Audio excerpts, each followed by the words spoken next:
H3 make it rain because you gotta make it rain. Hey, bro, we gonna react to three terrifying true scary stories by Mr. Nightmare. I seen Mr. Nightmare before, but I haven't watched him in a long time. So let's check this out. True scary stories.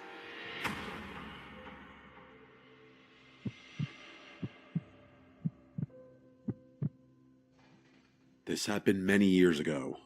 I've never liked camping. I'm just not built for it.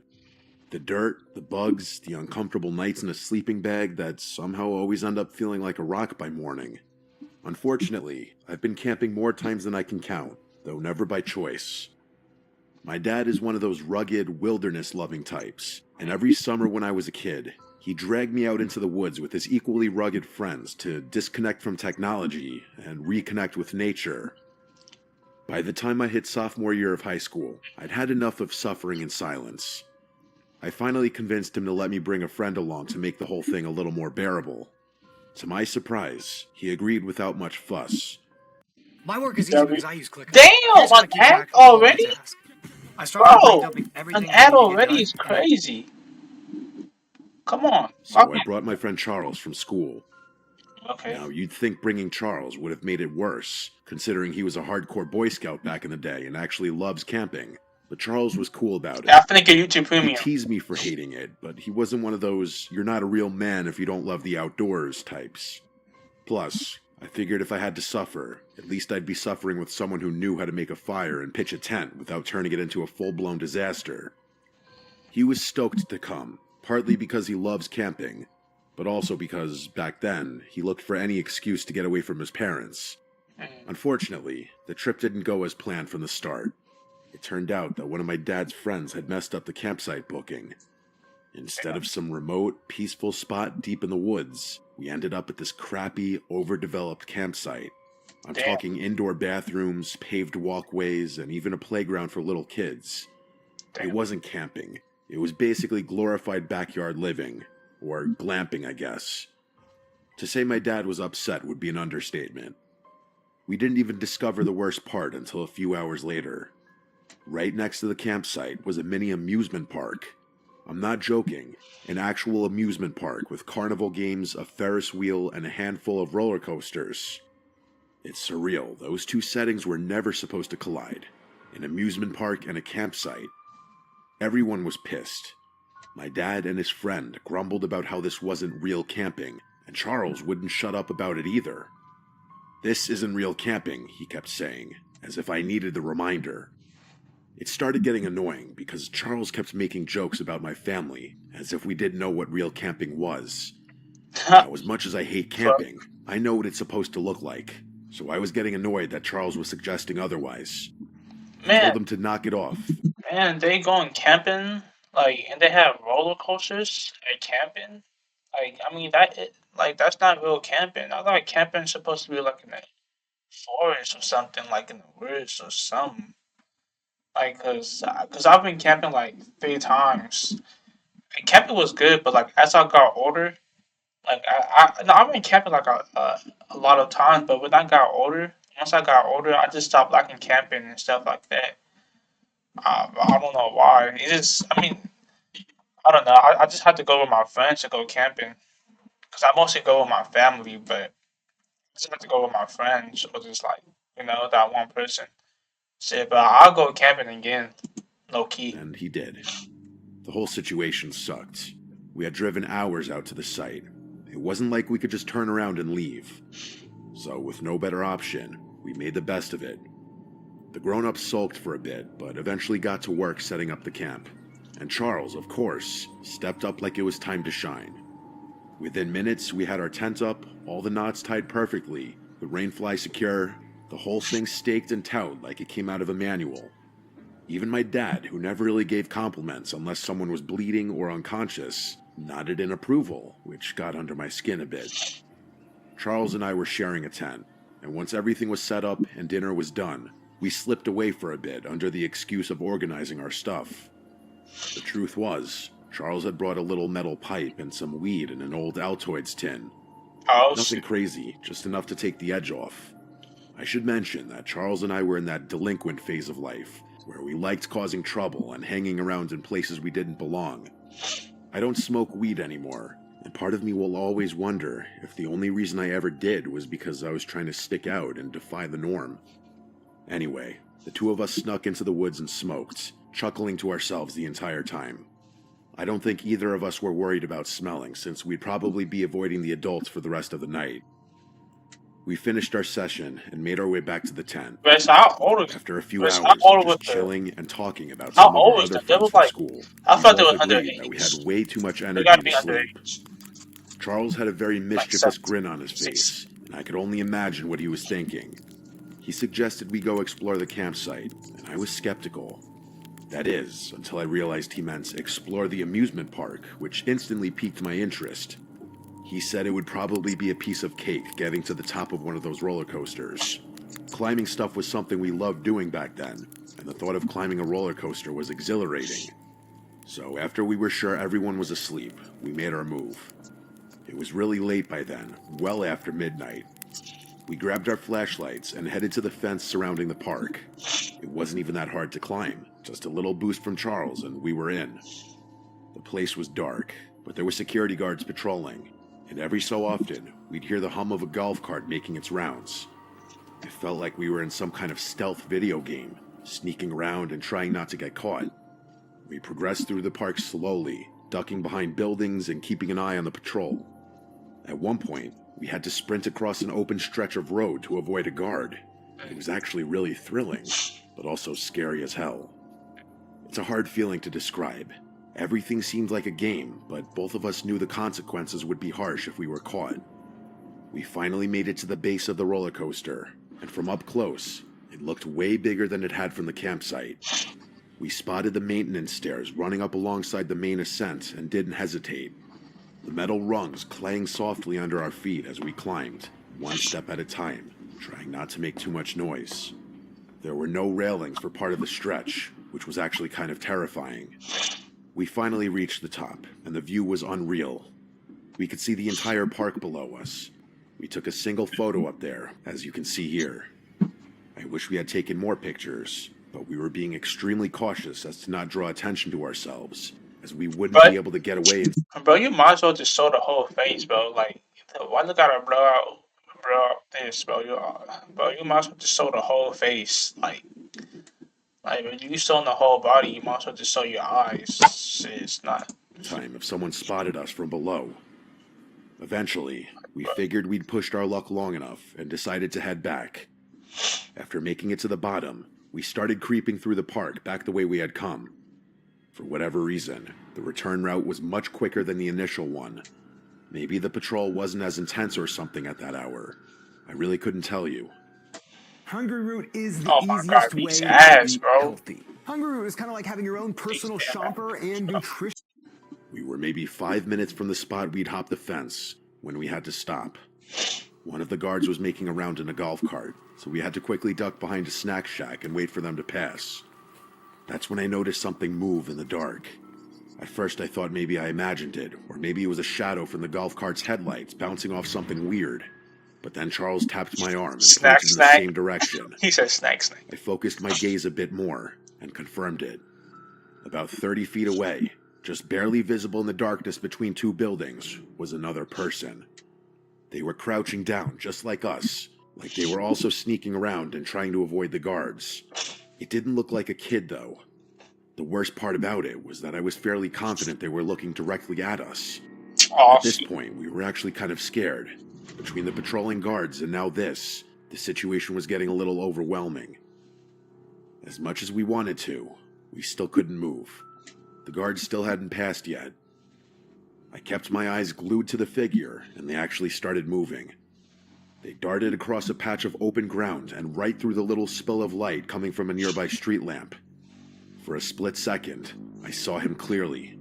It was a man like I suspected.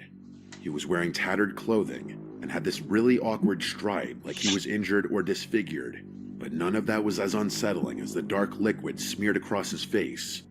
It looked like blood. Charles saw it too, and and the two of us exchanged a really terrified look. Ew, bro. Eventually, the man ducked out of What a sight. weirdo. The guard finally What a passed us, weirdo. and we kept moving. We didn't say a word as we made our way back to the fence. I kept checking over my shoulder every few seconds, convinced we were being followed, but no one was there. We made it back to the fence, scaled it the same way we came in, and dropped down on the other side. The difference was, this time we didn't laugh about it. All I wanted was to be back in the safe confines of our tent. I could tell Charles was thinking the same thing. By the time we made it back to our tent, neither of us brought up sleeping. We just lay there in our sleeping bags, trying to make sense of what we'd seen. The best we could come up with was that it was some homeless guy doing God knows what. A stupid explanation, I know, but we couldn't think of anything else. The next morning started off normally. We got up, had a bite to eat, and started packing our gear to go fishing. At around 10 a.m., one of the camp staffers came around to our tent site and gave us an announcement that the whole campsite was supposed to hear. Apparently, a man had been stabbed and killed the night before at a lake about 4 miles away from the campground.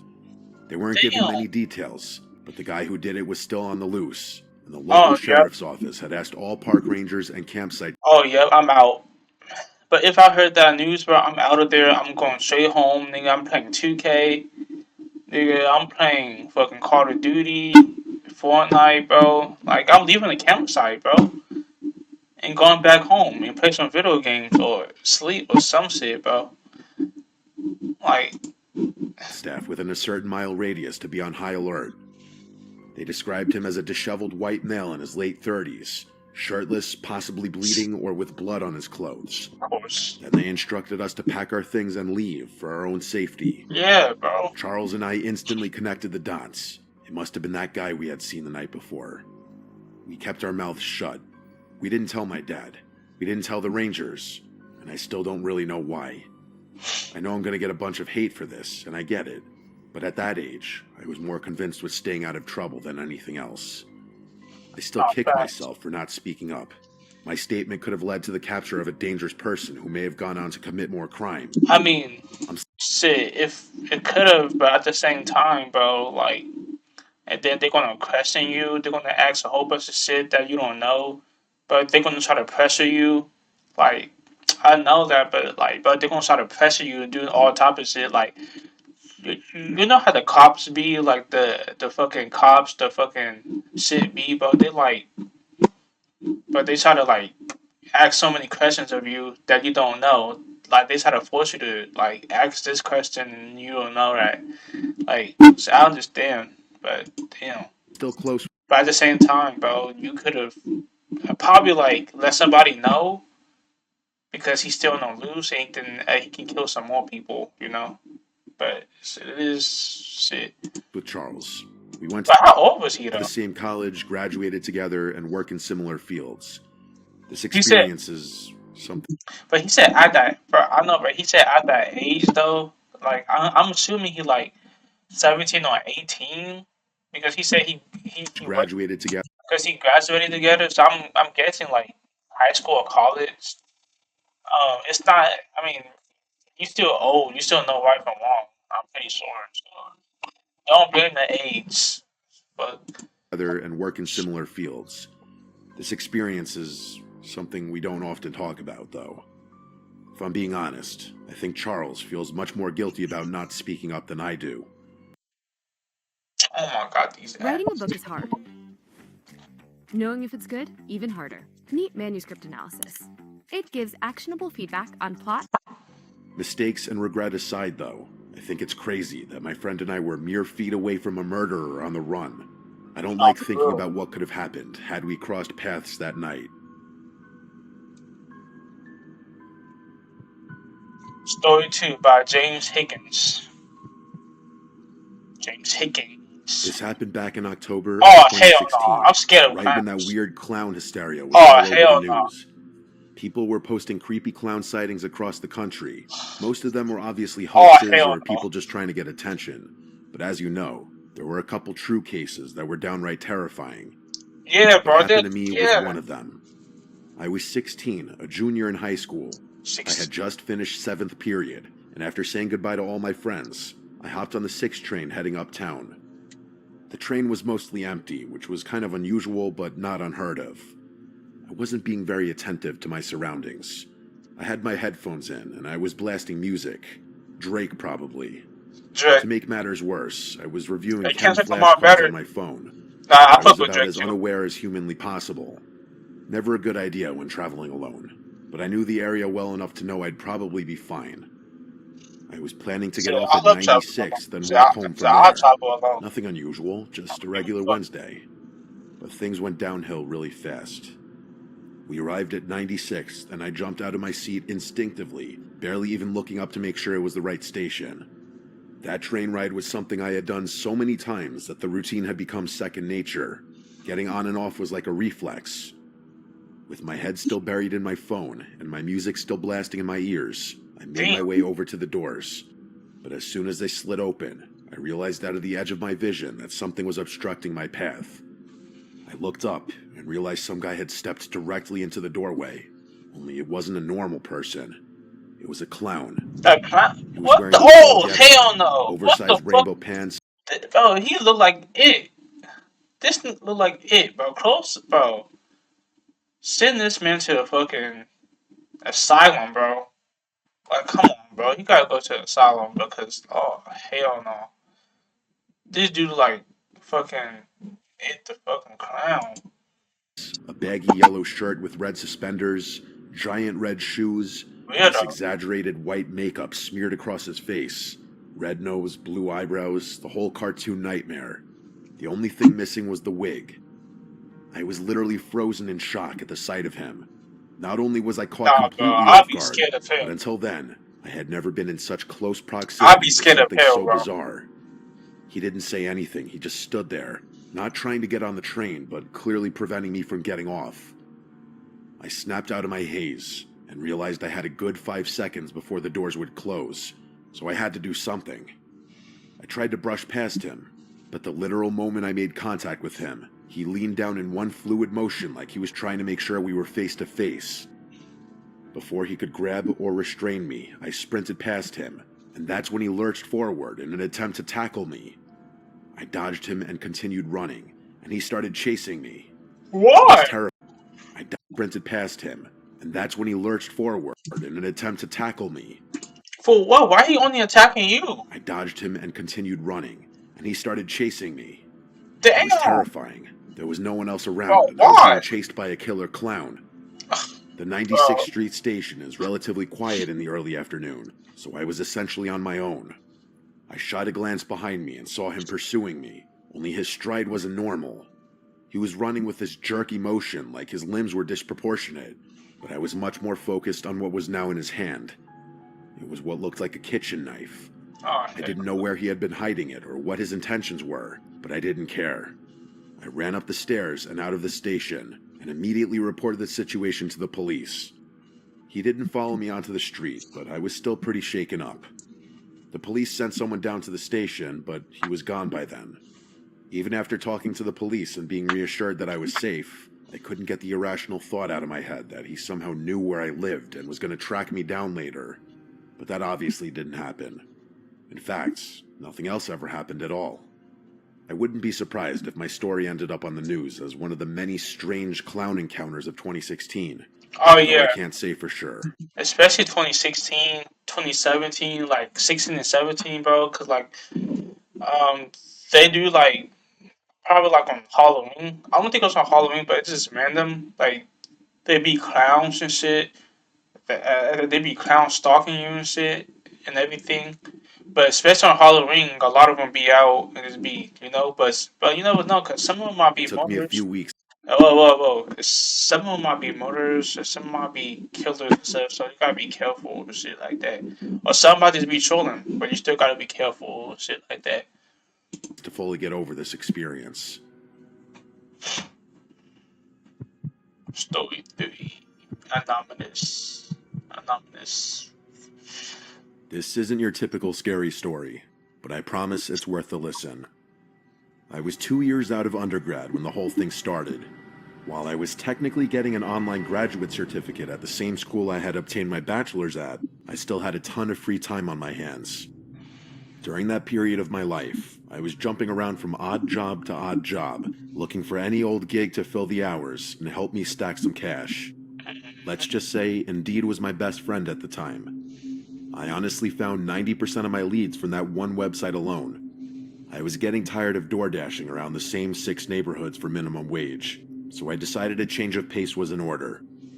As I was browsing Indeed later that night, I stumbled upon something intriguing. These were too weirdly shaped or odd to make the cut I in think a it's regular premium. pack of bacon, but It was a private lifeguarding job at a hotel a few towns over. I know that doesn't sound that abnormal by itself, but there were a couple of strange details in that listing that gave me pause. First of all, the hours were backward, like they weren't normal pool hours. You'd expect a typical hotel pool to open sometime in the morning and close sometime in the evening, with maybe a few hours of downtime in the middle of the day, right? Well, this was the opposite, damn near exactly.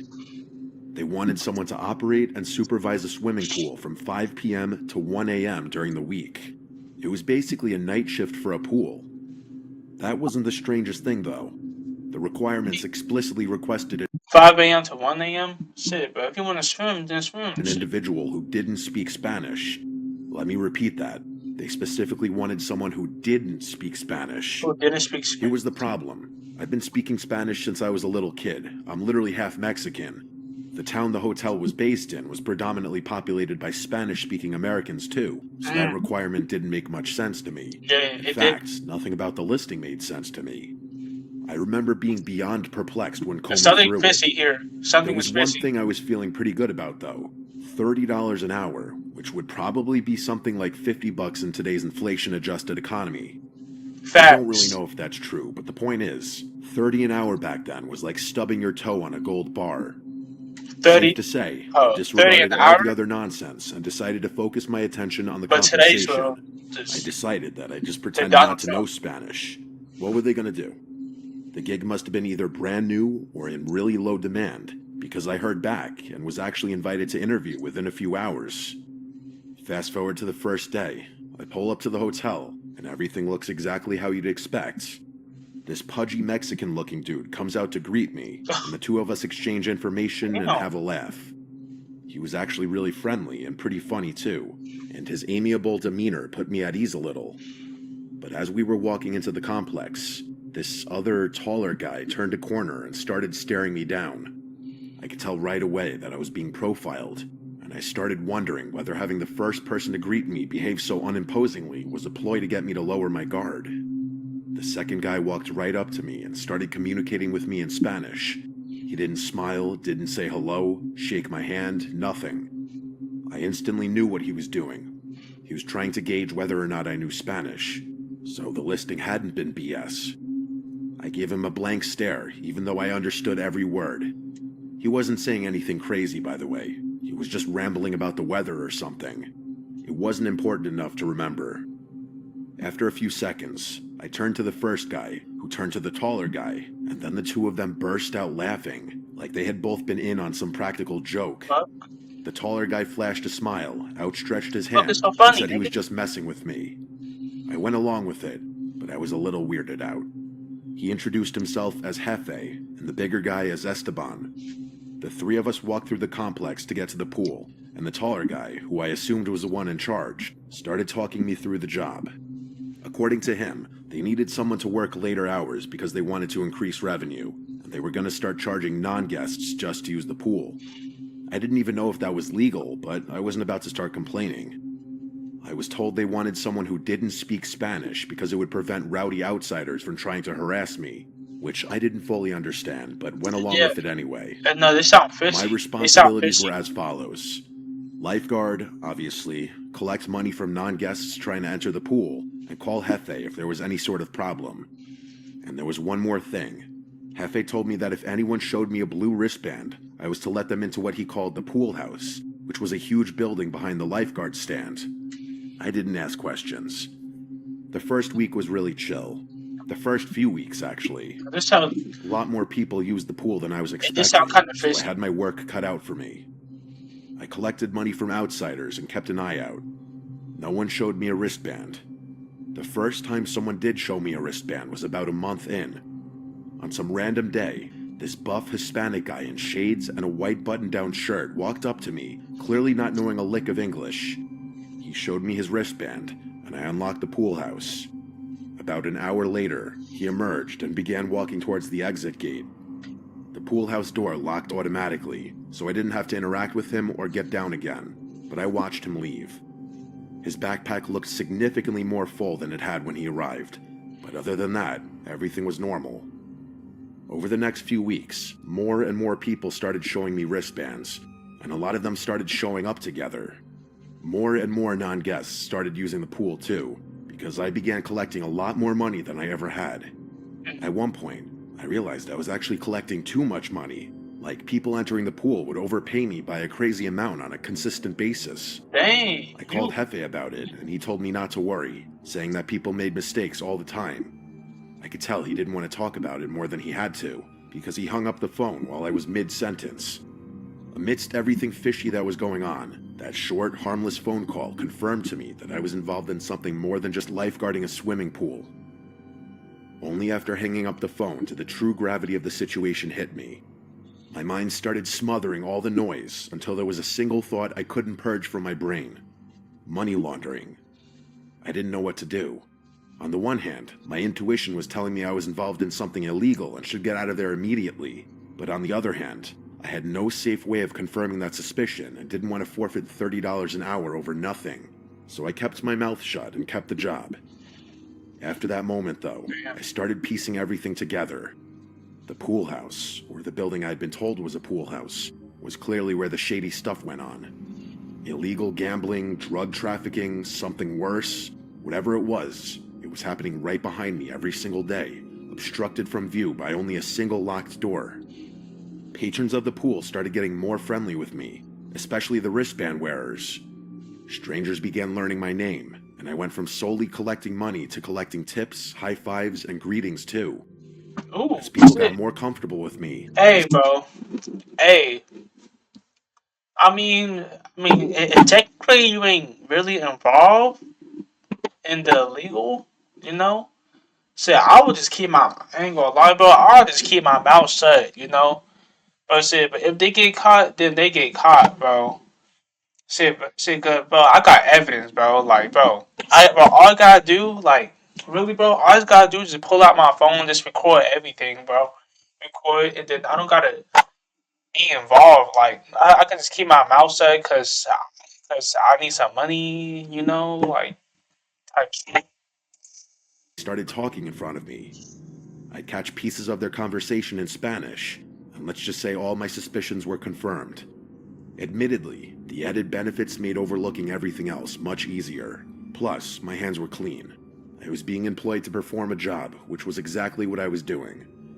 Speaking of the job, I actually had to rescue a drowning child a few days later. It wasn't anything overly heroic, just a kid who strayed too far into the deep and clearly couldn't swim. But when I returned to the surface of the pool, everyone gave me a standing ovation. It was a really, really unique feeling. After that, Hefe actually came down from wherever in the hotel he had been and thanked me personally for doing such a good job lifeguarding. He said he owed me his life, which I didn't understand until I realized the kid I saved was actually his son. Ready to lose the hat and regrow the hair? With Choose by Hims, you can regain your hair. The next day, Hefe, Esteban, and a bunch of other dudes, some of whom I recognized as wristband wearers, were all waiting at the gate to greet me with a glass of wine. Dude. That obviously felt great, but the good feeling didn't last. After everyone toasted me, one of the men made a toast in Spanish. I don't remember what was said verbatim, but it was not a pleasant speech. He was basically toasting all the money they were making, and all the, quote, lives they were destroying, whatever that meant. Everyone laughed and drank, but that was the moment that made me realize I had gotten addicted to something seriously insidious. No amount of money and tips should have justified me staying at that hotel that long, and yet, regrettably, I had. The next day, my mom called me while I was at the pool. I'm not going to get into it, but my mom, rest her soul, never called me unless it was something really important, so I had to answer. Okay. I got down from my stand and went over to what I thought was a private little alcove so I could have some privacy. My mom only ever spoke Spanish, So naturally, I had to talk to her in Spanish. I don't remember what she called me about. What I do remember is that after hanging up and turning to head back to the pool, Esteban was standing directly in my path, staring at me. He did not look like that same friendly guy I had met on my first day at the pool. After a really awkward pause, he asked how long I knew Spanish. I played dumb, saying I was just practicing it with a friend and wanted to learn, but I knew he saw right through me. He just kept staring at me like he was contemplating something. My heart started racing, and I felt like he was debating whether or not to harm me. Eventually, he just said, "Okay," and turned around, and I immediately went right back to my post. I debated leaving, but couldn't force myself out of the chair. They might have taken that as a sign of guilt. I could have been failing a test. They probably knew where I lived. Those were all thoughts racing through my mind as I prayed for my life, frozen to that chair. A few minutes before my shift ended, Jefe came up to me and told me to arrive an hour early the following day, as he'd have a new opportunity to offer me. Then he tipped me a couple $100 and walked back into the hotel. Ooh. When I left the hotel that money. day, I never returned. No way. That situation had no good ending. I don't think I was ever followed home, but for months after that, I was a paranoid wreck. Every van or suspicious-looking car on my street freaked me out, and there were nights where I just stayed awake for hours, thinking about the situation. Even after all these years, there are things about it I don't understand. They were obviously moving drugs, I get that, but why they'd even need me at all was something I never understood. My best guess was that they just needed someone on payroll who could act like a clueless employee if the cops ever stopped by. Who knows? I still think I was really close to losing my life that day, as unlikely as that may seem to anyone hearing this. But I'm telling you, the way Esteban was glaring at me, there was one thing on his mind, and one thing only. Hey.